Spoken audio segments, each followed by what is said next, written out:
Actual show intro? What? Are you going to kick it off? Boom. Chicka-low. Oh, I got it. Okay. That's like icing on the cake. All right. Or wherever else. Whenever you shut the fuck up, also. Go ahead. Stop rambling on. Go ahead.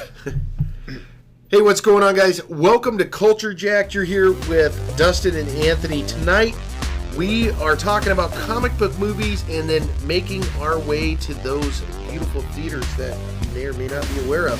So get your headphones on. You are about to get jacked.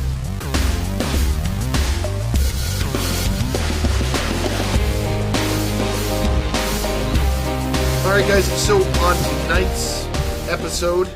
today's episode, this morning's episode, whenever you're listening to this, we are diving into a pretty big topic, but we're not going to, I don't think we're going to go crazy on it, but not specific. We're just going to talk in generalities. Right, which is going to kind of keep us in the safe zone for time, because this is not going to be a 5-hour podcast.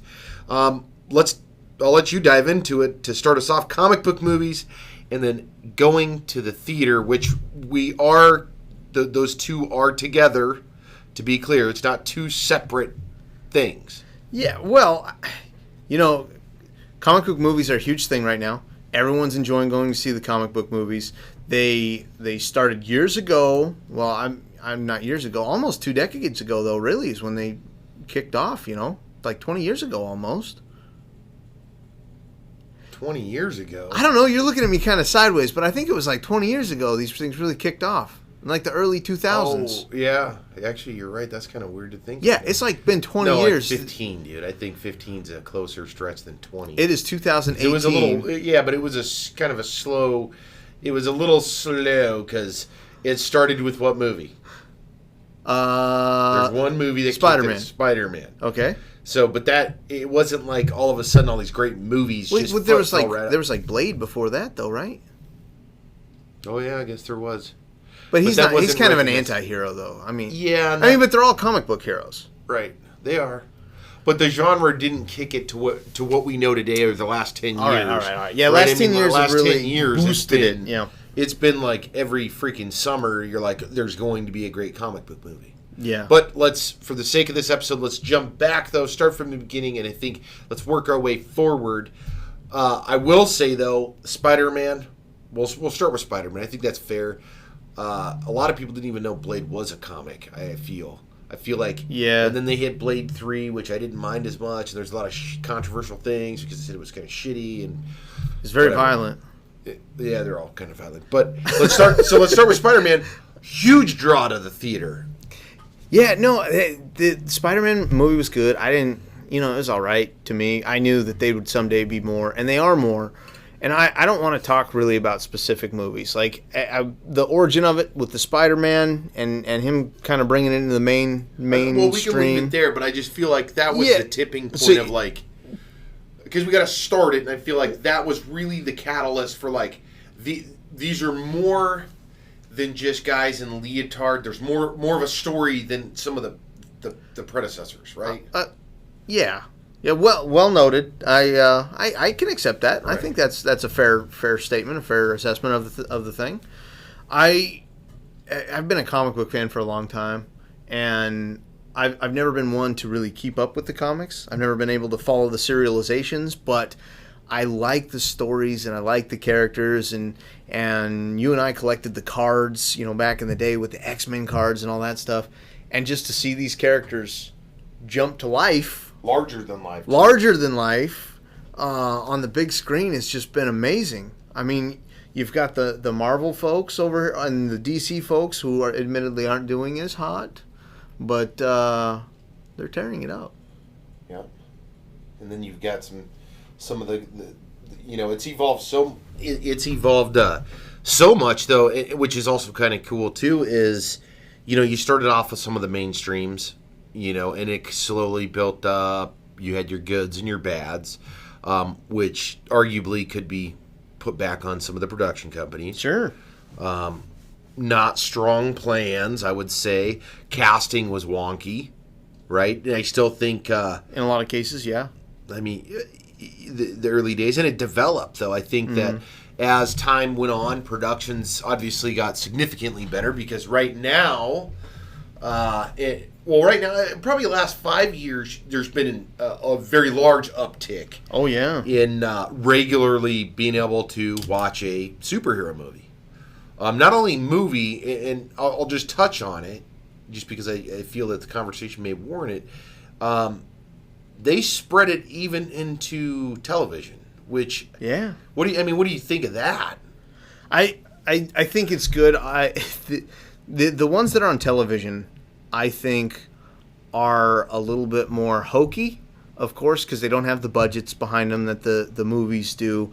And I read a good comment online that said, these shows, these comic book shows on television, have convinced grown men to watch soap operas, and it's pretty true because like a lot of the story, a lot of the shows are built about the interpersonal character relationships in the shows, and a lot of them can be very sappy, very melodramatic, and very, very corny a lot of the times.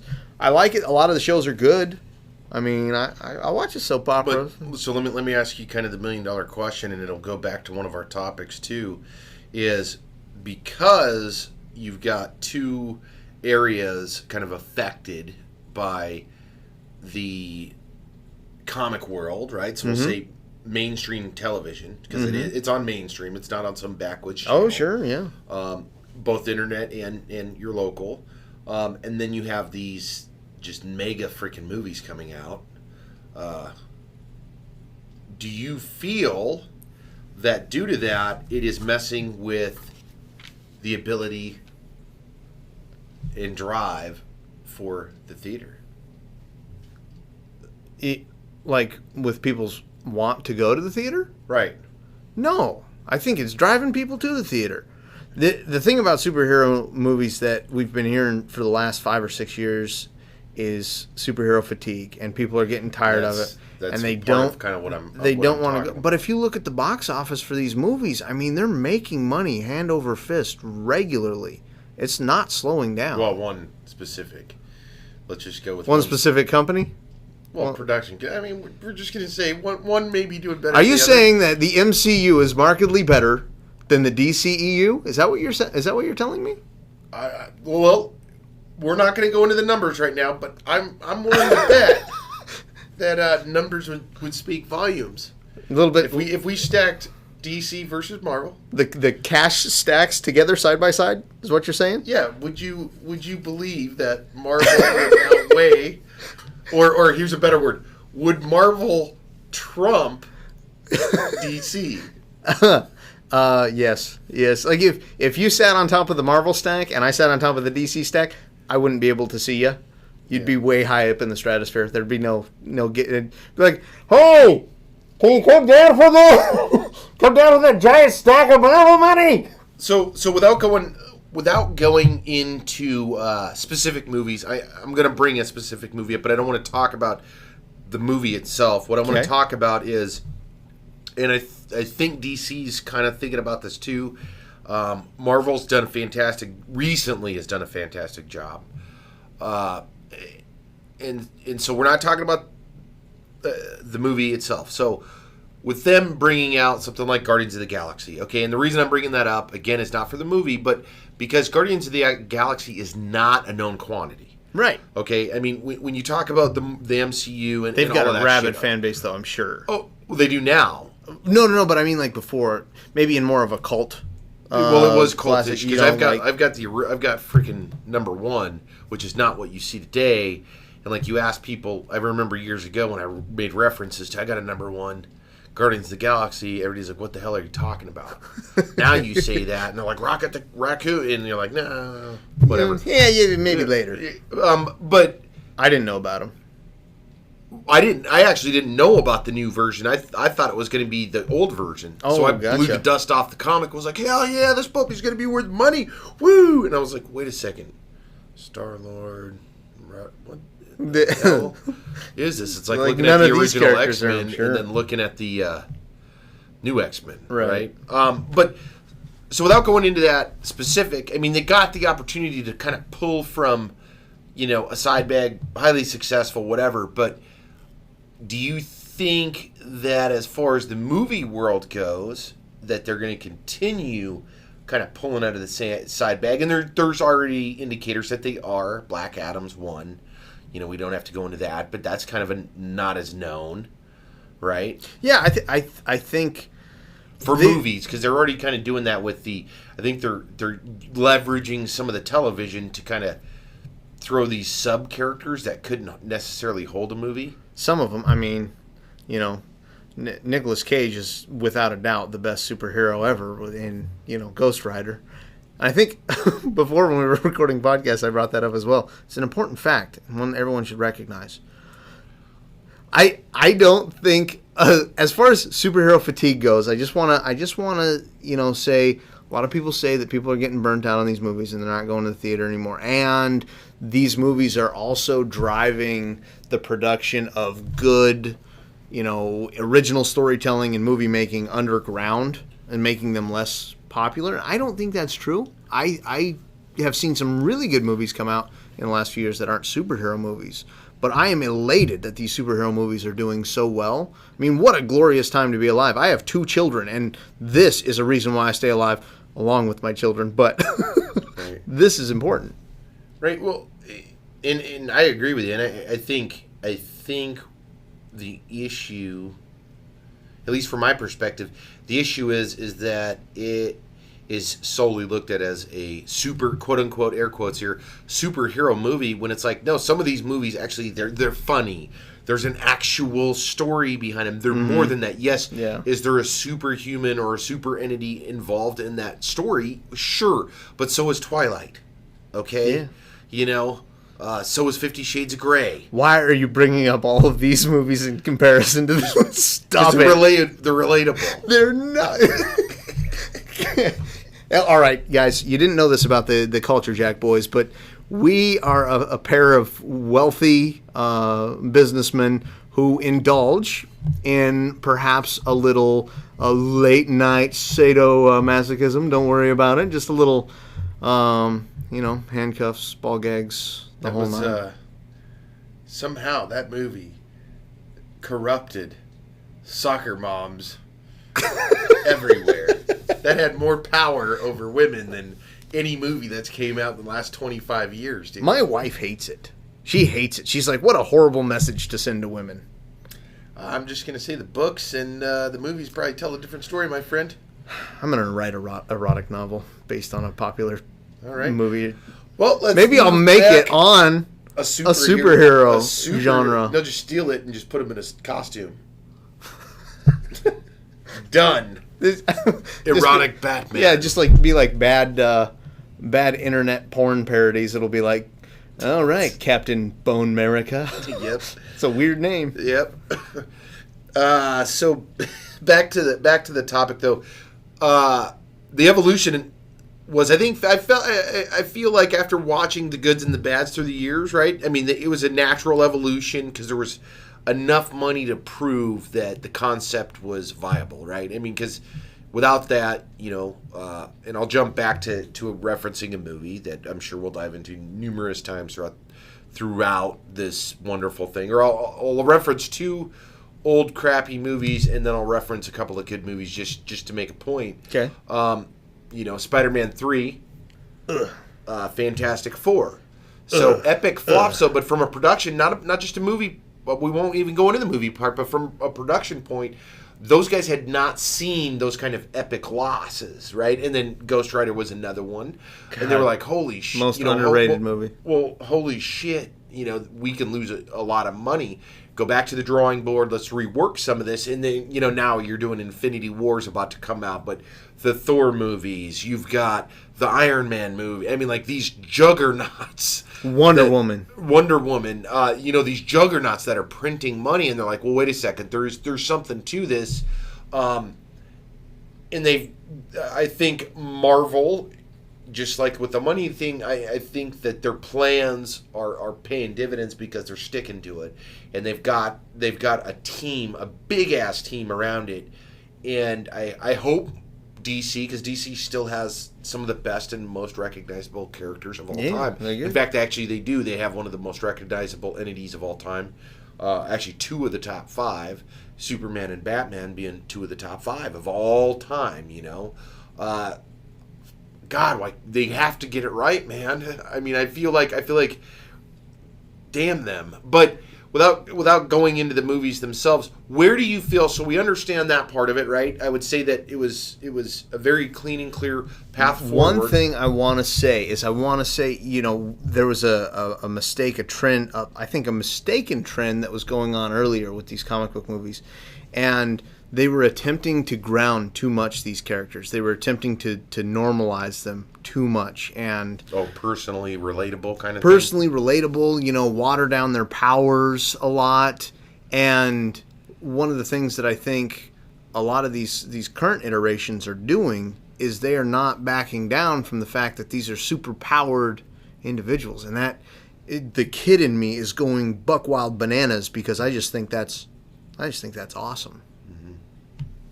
Well, I think in the casting and in some of the stories, I mean, like, the casting has gotten so damn good, man. So these movies are driving you and they're driving me to go to the theater to see. When you go to the theater, what's the essential Anthonie theater experience? What do you do when you're at the theater? Tell us about it. What kind of treats do you get? What are your biggest pet peeves when you're sitting in the auditorium? Sure, yeah. Do you get there early? You see the previews? Yeah, How many times do you go to the bathroom? Well, wow. I don't go, depending on how good the movie is. I hold it in. You get the big cup, empty the cup, refill the cup. I Easy. Just go where I sit, man. I'm so fucking locked in. I'm laser focused, man. No, so that's a great question. If I'm compelled enough to go see a movie, because I don't see all of them, I'm going to just flat out say it. I don't see all the superhero movies because there is a lot, with having a family and a lot of things going on. I don't have that. Generally, don't have the opportunity. I do like to go and see a few that I'm able to. With going, I do like to get there. I wouldn't say like crazy early. Right. I do like to get there. The popcorn. Not huge on candy, occasional candy. Pop. I love the freaking popcorn, man. Popcorn and a soda. I do like getting a decent seat. Preference is generally midway up.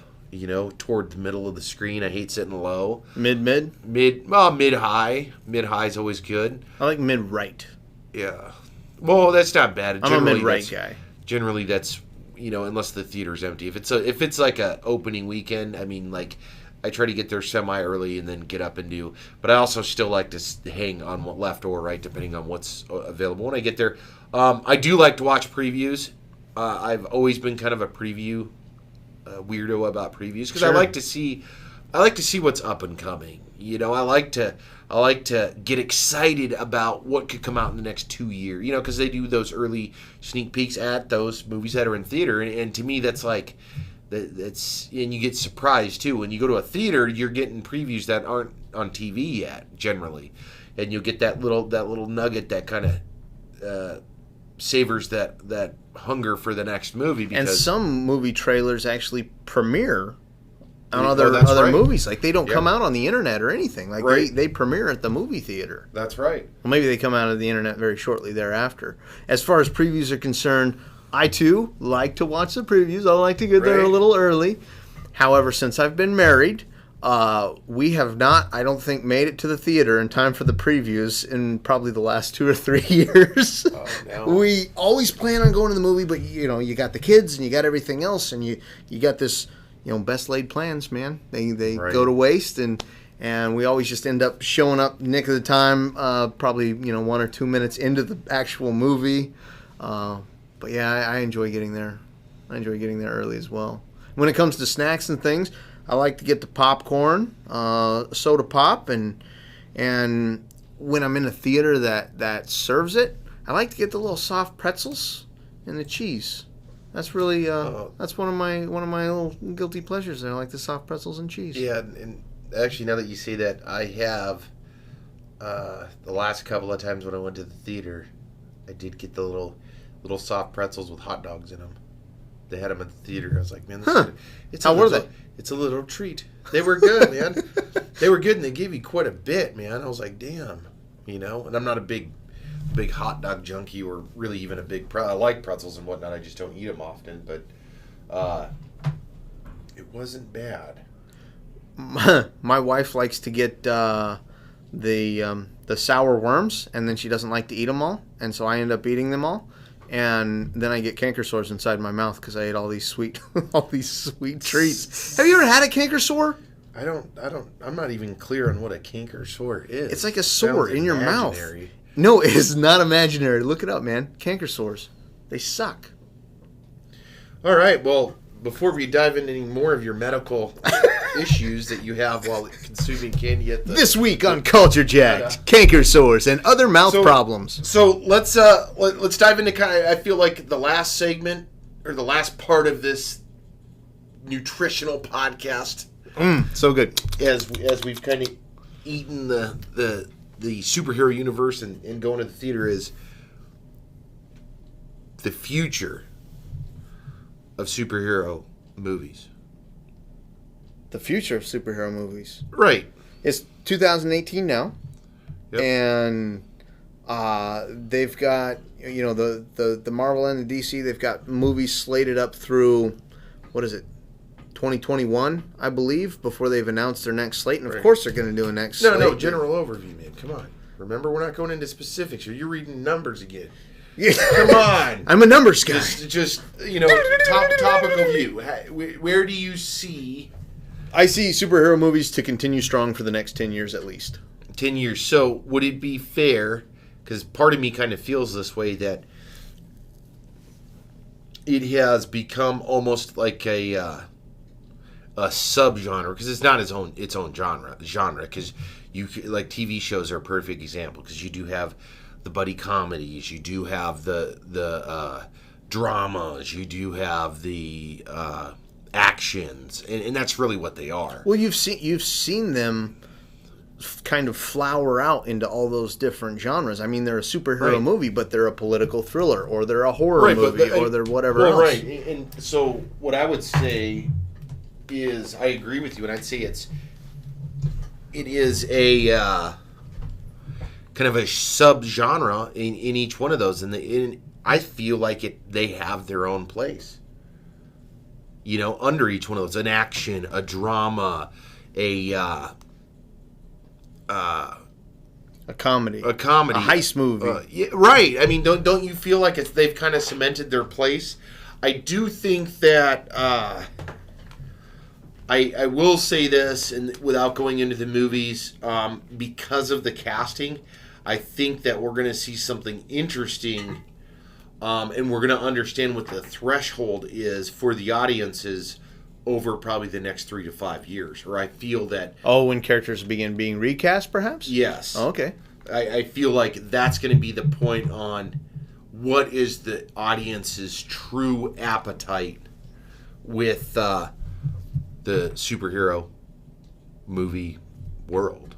I can dig it, man.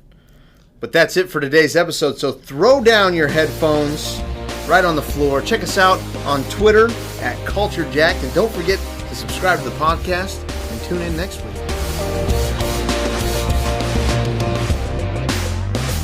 Culture Jacked. Tech, games, movies, and more.